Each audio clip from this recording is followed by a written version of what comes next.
देखते होता हमारे उड़हिया बैठी के पिपरा के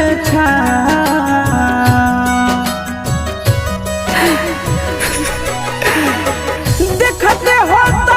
हमारे उड़हिया बैठी के पिपरा के